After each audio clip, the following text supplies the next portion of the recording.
Humans walked out, and the Galactic Council panicked fast part.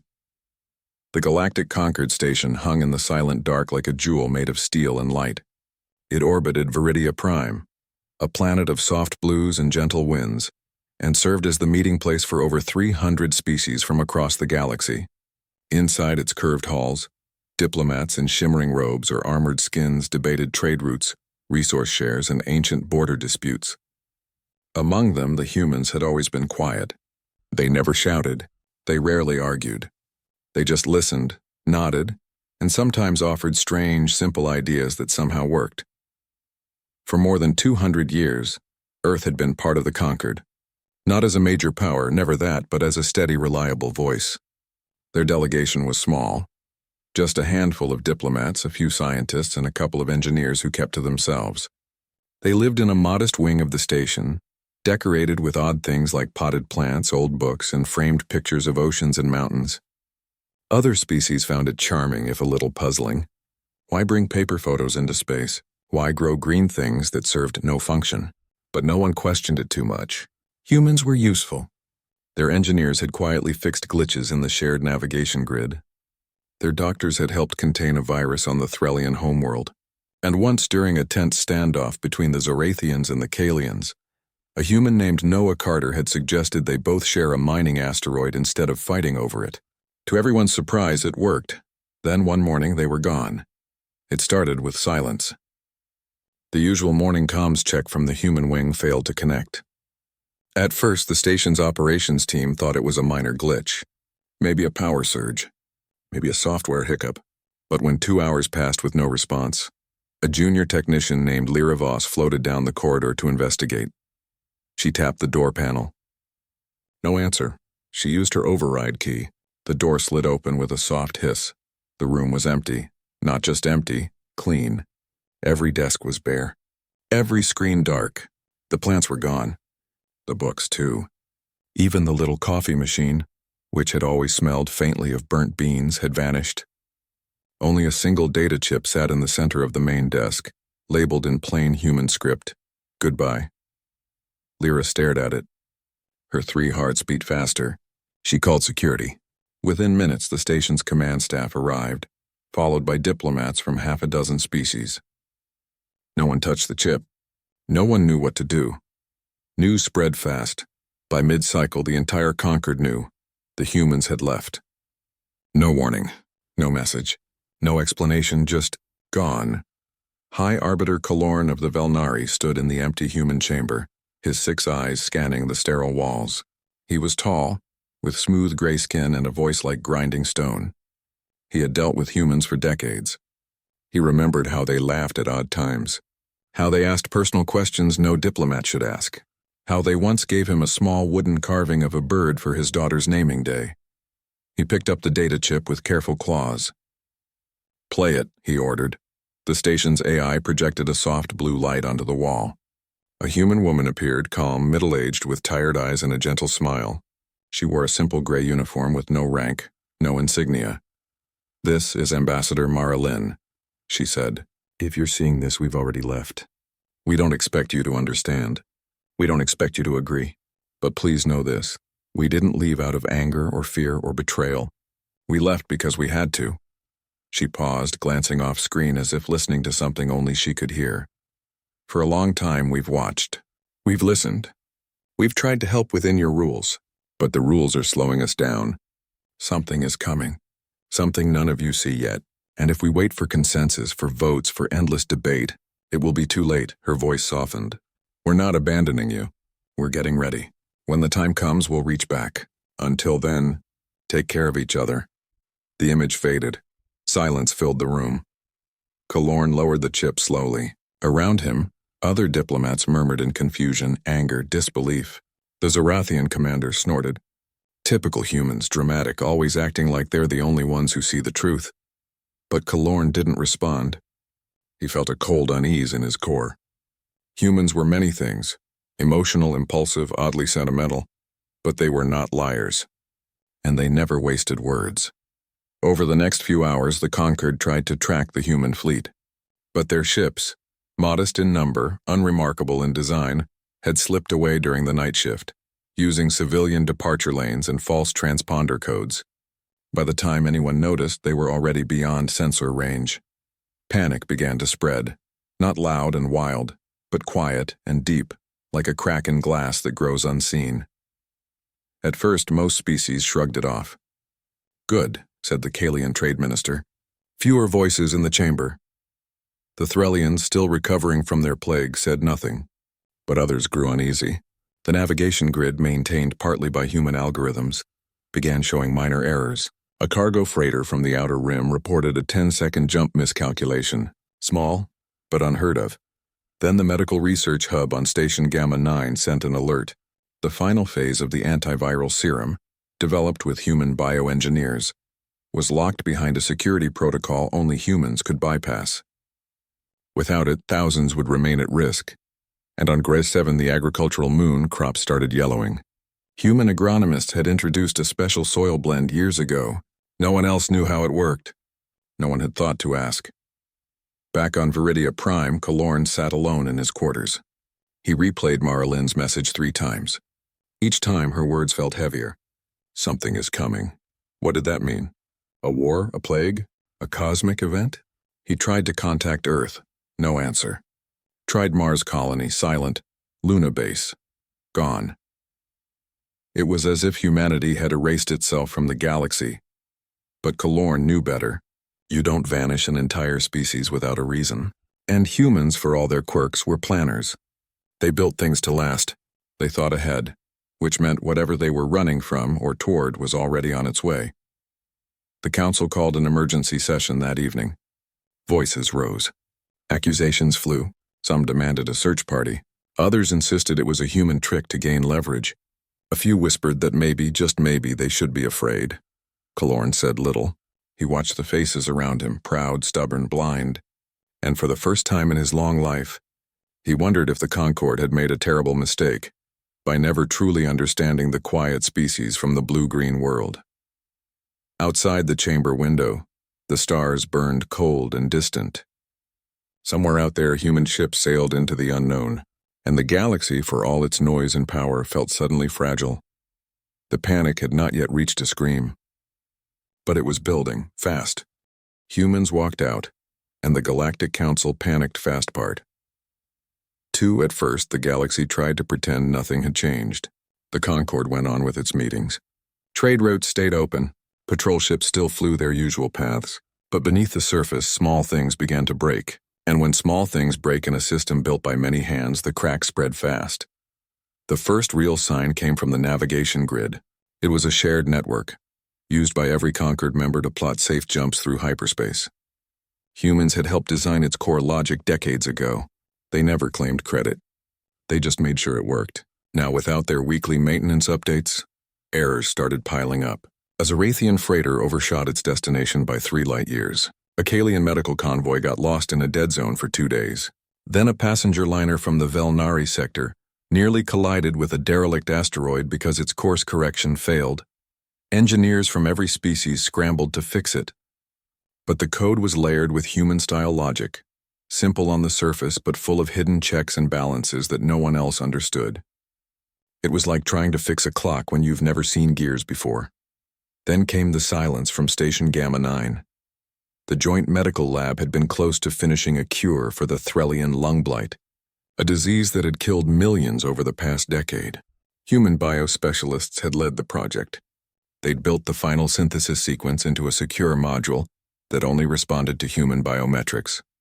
Now the machine sat locked. The Threllians begged for help. The Kalians offered to crack the system by force, but without the right genetic key, the module would wipe itself clean, and no one had thought to copy the humans' access codes. Why would they? Humans were always there. On the farming moon of Gres 7, things got worse.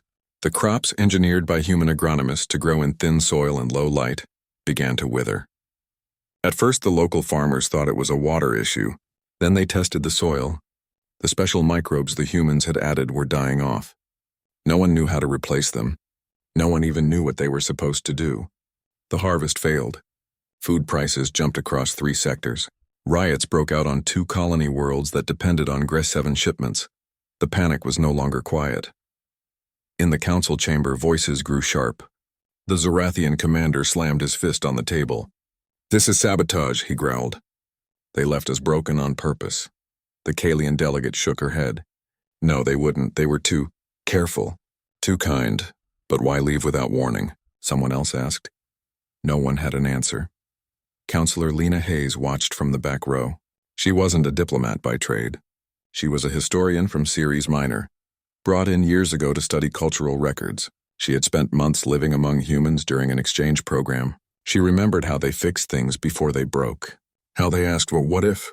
instead of "Who's to blame?" Now she saw the truth no one else wanted to admit. The conquered had leaned on humans more than it ever realized. Not for weapons, not for power, but for the quiet, everyday work that held everything together. And now that work had stopped. Outside the chamber, the station's systems began to glitch. Lights flickered in the human wing, now sealed off but still powered. A cleaning drone kept circling the empty hallway, as if waiting for someone to return. In the mess hall, other species avoided the table where humans used to sit. It felt wrong to take their spot. Back on Earth's former colonies, the silence deepened. Mars Base Echo sent its last automated signal 10 days after the departure. Luna Station went dark the next week. Even the deep space listening posts near Neptune stopped reporting. It was as if humanity had pulled a curtain around itself and stepped behind it. Yet, strange things kept happening. A distress call from a mining outpost near the Helios belt was answered, not by conquered forces, but by an unmarked ship with human design. It dropped off emergency supplies, fixed the reactor, and left without speaking. The miners reported the ship had no name, no flag, just a symbol on the hull. A circle with a line through it like an old Earth no sign, but tilted like a rising sun. No one knew what it meant. Then came the worst news. A long-range sensor array on the edge of conquered space detected a faint ripple in subspace. It wasn't a ship. It wasn't a storm.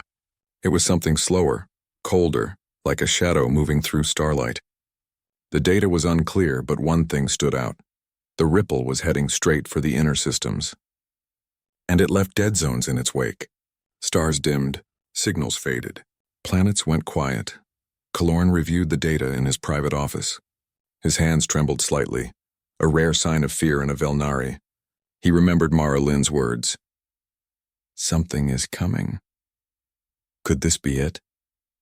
He called an emergency session. This time no one argued. Even the Zarathians looked uneasy. "We must find the humans," Kalorn said. "Not to blame them. To ask for help, but how?" They had vanished without a trail. Lena Hayes stepped forward. "They left us a clue," she said softly. "The data chip. It wasn't just a goodbye. It was a message. And humans always leave breadcrumbs." She had spent days studying the chip's hidden layers. Buried beneath the farewell speech was a string of numbers. At first she thought it was random. Then she ran it through old Earth coordinate systems. It matched one place, Sol system. Earth's home, the council voted. Unanimously, for the first time in 50 years, they agreed to send a ship. Not a warship. Not a spy vessel. A small, fast scout with a simple mission. Go to Sol, see what's left, and if possible, make contact. Lena Hayes would lead it. She asked for 2 others. Jax Morrow, a seasoned Concord scout who knew human tech better than most, and Dr. Eli Vance, a linguist who had once lived on a human research station for 6 months. Both agreed without hesitation. As their ship, the Wayfarer, prepared for launch, rumors spread through the station. Some said the humans had found a new home and didn't want to share it. Others whispered they were building a weapon. A few feared they had already been destroyed by whatever was coming.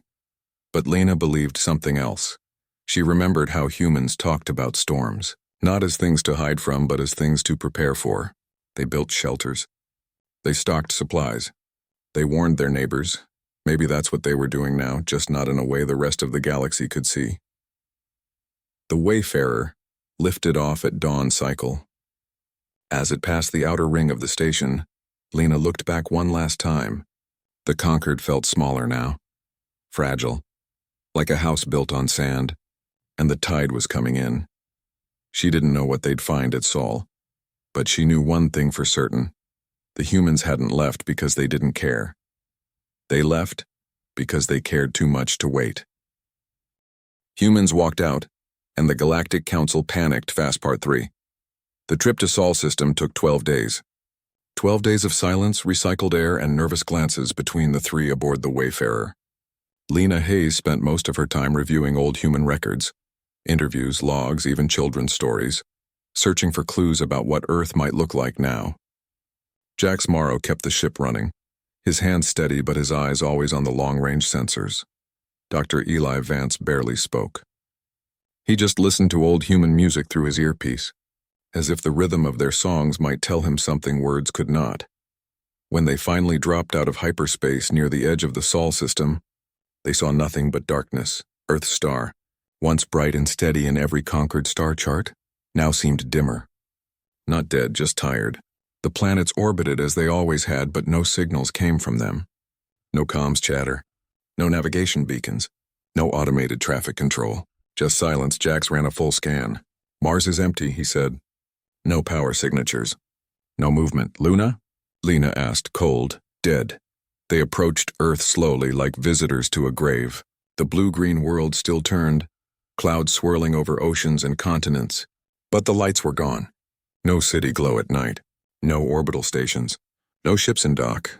The great rings of satellites that once circled the planet had been cleared away. Only a few old debris fields remained, drifting like ghosts. Eli stared out the viewport. They took everything, he whispered. Even the trash. Lena ordered a low orbit pass. They saw empty highways, silent airports, overgrown parks. In Tokyo, vines climbed skyscrapers. In New York, deer walked through streets once packed with people. Nature was reclaiming the world, but gently, as if the humans had left it a gift. Then something blinked, a single light, deep in the Arctic Circle. Faint, steady, not a fire. Not a reflection, a powered signal. Jax adjusted the sensors. It's a relay tower, old model, human design, still running on backup solar. They followed its signal. It wasn't broadcasting to anyone nearby. It was pointing outward, past Neptune, past the Kuiper Belt, into the frozen dark of the Oort cloud. And it was sending a message. Not in any conquered language. Not in code. In Morse code, an ancient Earth system that used short and long pulses to spell letters.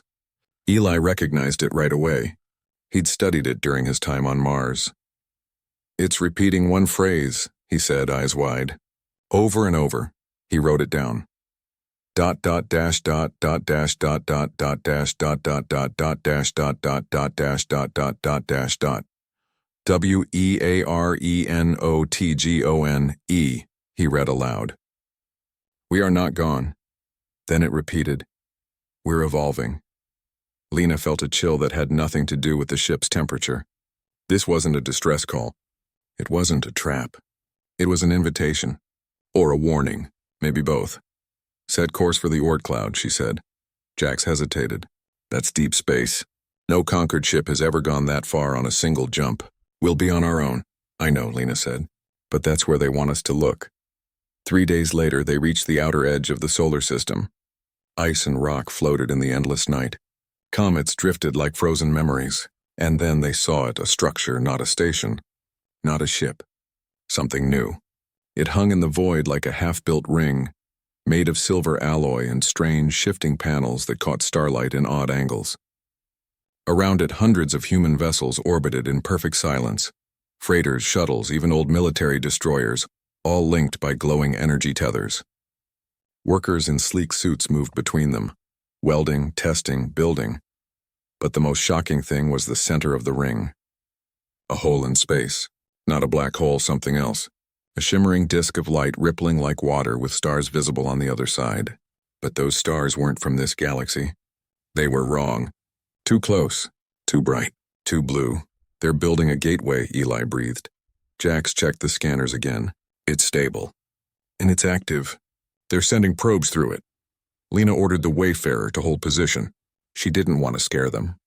She opened a general frequency, the one humans used for open comms. This is Counselor Lena Hayes of the Conquered.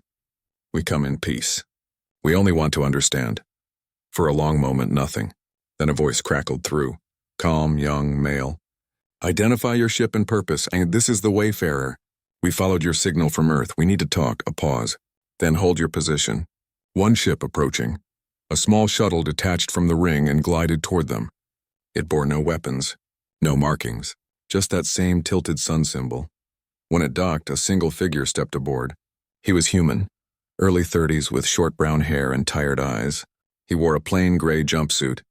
No rank, no title, just a name patch, Noah Carter. Lena recognized him instantly. He was the same man who'd solved the Zorathian-Kalian dispute years ago, the one who gave Kalorn the wooden bird. "You came faster than we expected," Noah said. His voice was quiet but firm. "We had no choice," Lena replied. "The Concord is falling apart without you." Noah nodded as if he already knew. "We didn't leave to hurt anyone. We left because waiting for the Concord to act would have cost us decades. And we don't have decades." He led them to a viewing bay on his shuttle. Through the window, the gateway pulsed softly. "That's not just a door," he said. "It's a lifeboat. On the other side is a pocket dimension, stable, safe, with room for billions." "We've been testing it for years. Now we're scaling it up." "For who?" Jax asked. "For everyone," Noah said. "But only if you're ready to leave your old ways behind. No armies, no borders, no councils that argue while the sky burns." Eli frowned. "What's coming, Noah?" "What did you see?" Noah looked at the gateway.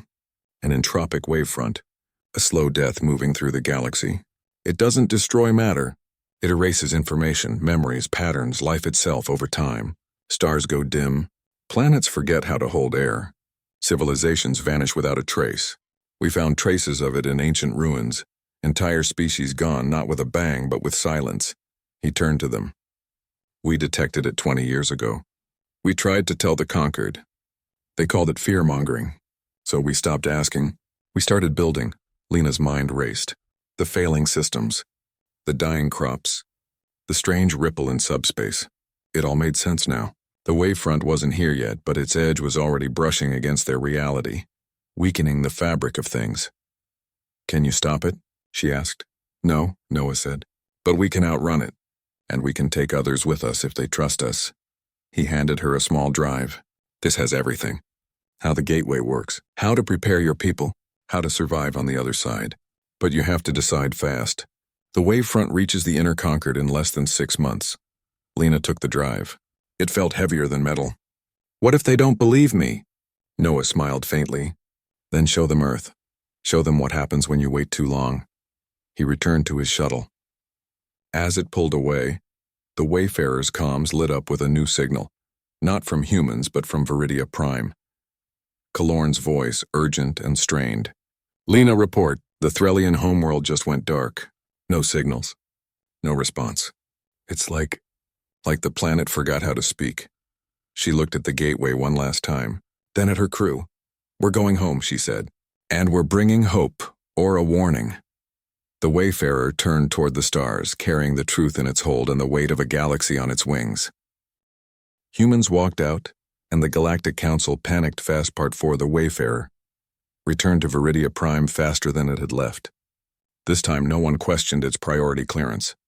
The moment it docked, Kalorn was waiting on the platform, his 6 eyes fixed on the ramp. Behind him stood a dozen high-ranking delegates, their faces tight with fear. The Threlian homeworld had gone silent 3 days ago. Not destroyed, just empty of all signals, as if every living thing had forgotten how to make sound. Scouts sent to investigate reported that the city stood intact, but no one answered calls. Plants grew through streets. Animals roamed free. It was Earth all over again, but happening in real time. Lena stepped off the ship first, holding the data drive like a sacred object. She didn't speak. She just handed it to Kalorn. He plugged it into a portable reader. The screen filled with schematics, star maps, biological notes, and recordings of Noah Carter explaining the entropic wavefront in calm, simple terms. There were also logs from human deep space observatories showing the slow dimming of distant galaxies. Galaxies that once held thriving civilizations, now reduced to cold, silent rocks. For the first time, the Council believed, but belief did not bring unity. The emergency session that followed was chaos. The Zorathian commander stood and roared that this was a human trick to lure the Concord into a trap. "They want us weak," he shouted. "They'll control the other side like gods." The Kalian delegate shot back. "If it's a trap, why show us Earth? Why show us Threlia? They could have lied and we'd never know." Others argued about resources. Who would get to go first? How many ships could pass through the gateway? What if it collapsed? Lena watched from the side, exhausted. She wanted to scream. Instead, she walked to the center of the chamber and held up a small device, a recorder from the Oort cloud site. She pressed play. Noah Carter's voice filled the room. We're not asking you to follow us blindly. We're asking you to choose life over pride. The gateway isn't ours. It belongs to anyone willing to leave behind the old ways. No armies, no empires. Just people working together to survive. He paused. And if you don't come, we'll still try to help. But we won't wait forever. Silence fell. Even the Zorathian sat down. Kalorn stood slowly. We have 6 months, he said. Maybe less. If this is real, then every minute we waste arguing is a life lost. He turned to Lena. What do we need to do? She laid out the plan. First, spread the truth to every conquered world. Second, begin evacuations, prioritizing medical, agricultural, and engineering knowledge. Third, send ships to Sol to learn how to use the gateway. Humans would train pilots, but only if they came in peace. The council voted. Not unanimously this time, but enough. A task force was formed. Lena would lead it again, with Jax as fleet coordinator and Eli as cultural liaison. Their first mission, return to the Oort cloud and bring back human instructors. They left within hours. This time the journey felt different. Hope mixed with dread. As they neared Sol, they saw more activity. The ring was larger now. More ships had arrived, some from Earth's hidden colonies, others built in secret shipyards near Jupiter and Saturn. Humans worked day and night, welding, testing, refining. The gateway pulsed steadily, sending more probes through, mapping the new space beyond. Noah met them again, but this time he wasn't alone. A woman named Mara Lynn, the same ambassador from the farewell message, stood beside him. She looked older, wearier, but her eyes were sharp. You brought them, she said to Lena. Some of them, Lena replied. Others still doubt, Mara nodded. Doubt is natural, but action saves lives. Over the next week, human engineers boarded Concord ships to install new navigation protocols, ones that could lock onto the gateway's frequency. Linguists like Eli worked with human teachers to translate safety procedures into dozens of languages. Jax flew practice runs through a small test portal, learning how to stabilize a ship during transit. It wasn't easy. A Kalian freighter misaligned during a drill and lost its rear thrusters. A Velnari pilot panicked mid-jump and had to be guided back by human comms. But slowly, trust grew. Then came the hard part, convincing entire worlds to leave. Lena returned to Viridia Prime with a team of human advisors. They held public broadcasts, showing footage of Threlia's silence, of Earth's empty cities, of the wavefront's slow creep across star charts. Some listened. Families packed what they could. Schools uploaded their knowledge into portable drives. Farmers saved seeds in cryopods, but others refused. The Zorathians declared they would fight the wave with honor. Their fleet gathered near the outer rim, weapons charged, as if they could shoot darkness itself. The Kalians split, half prepared to leave, half stayed to protect their archives. Back at the gateway, construction never stopped. Humans added new rings, stronger stabilizers, emergency buffers. They weren't just building an exit. They were building a home. One night, as Lena watched from a human observation deck, Mara joined her. Why did you trust us? Mara asked. Lena thought for a long time. Because you left Earth behind, she said. You didn't save your cities. You saved your people. That's not the act of conquerors. That's the act of guardians. Mara smiled faintly. We learned that from watching you. From watching all of you. You just forgot how to do it. A comms alert broke the moment. A scout ship near the Helios belt reported the wavefront had reached the outer Concord. 2 more systems went dark within hours. Time was running out. The first evacuation fleet launched 3 weeks later.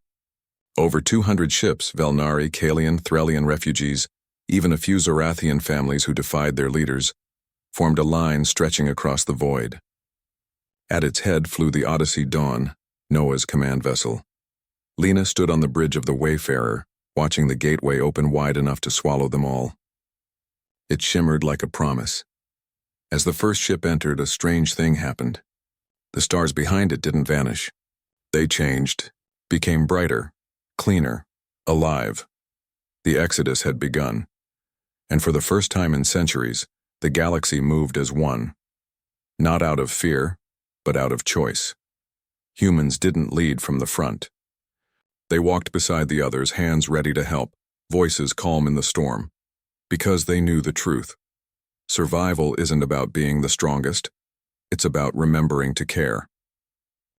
Humans walked out, and the Galactic Council panicked. Fast Part 5. The last fleet arrived at the gateway 3 days before the wavefront hit Viridia Prime. It was not a grand armada, but a ragged line of ships, some patched with scrap metal, others barely holding atmosphere. They carried the final refugees, elders who refused to leave until the last moment, children clutching toys made of wire and cloth, scientists with data drives strapped to their chests like armor. Among them flew a single Zorathian cruiser, its weapons deactivated, its commander standing alone on the bridge with his head bowed. He had watched his homeworld go silent the night before. Now he had nothing left but hope. Noah Carter stood on the command deck of the Odyssey Dawn, watching the sensor screen fill with green dots. Each one was a life. Each one was a choice. He didn't speak. He just nodded to his crew. Open the gate wider. Give them room. The gateway responded, its shimmering surface expanding like a breath. Human pilots guided the incoming ships through the threshold one by one, their voices calm over the comms. Steady now.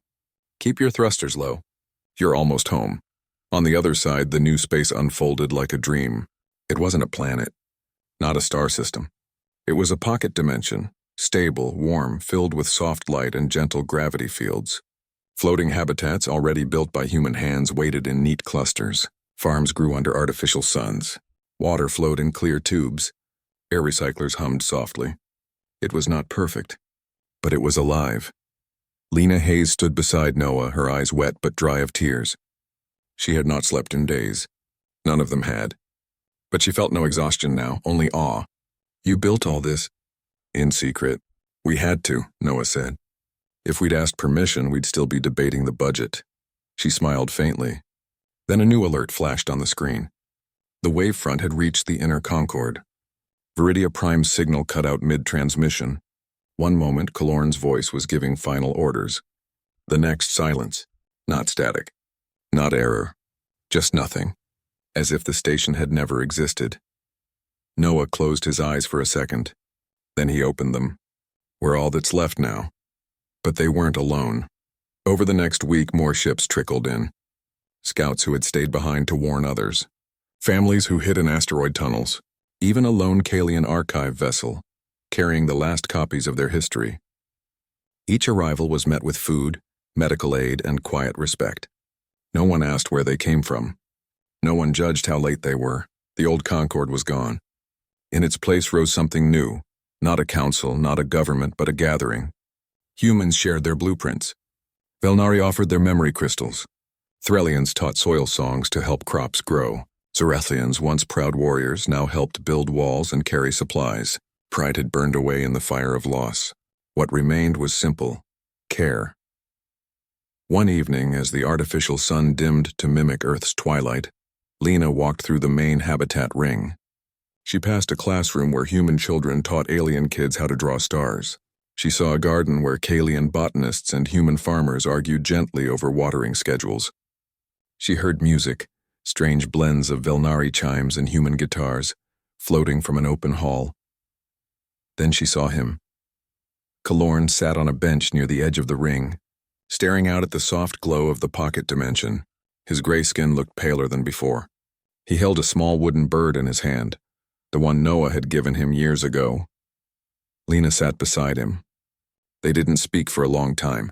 Finally, Kalorn said, "I was wrong." "About what?" "About humans. I thought you were too soft, too emotional, too strange." He turned the bird in his claws. "But you were the only ones who saw the storm coming, and built a boat while the rest of us argued about the rain." Lena looked at the stars beyond the ring, stars that weren't real, but felt more honest than any she'd known. "We didn't build it alone," she said. "We just started early." A comms chime sounded softly in her earpiece. It was Jack's. "Lena, you should come to the command deck. There's something you need to see." She stood and nodded to Kalorn. He didn't move, but his grip on the bird tightened slightly. On the deck, Noah and Eli were watching a long-range sensor feed. A new signal pulsed at the edge of the gateway, a weak, repeating pattern. Morse code again, Eli translated it aloud. Not alone. Others coming? Noah's eyes widened. They found us, Lena leaned forward. Who? Species beyond the Concord, Eli said. Ones we never met. They must have seen the wave, too, and followed the trail we left behind. Noah didn't hesitate. Open a channel.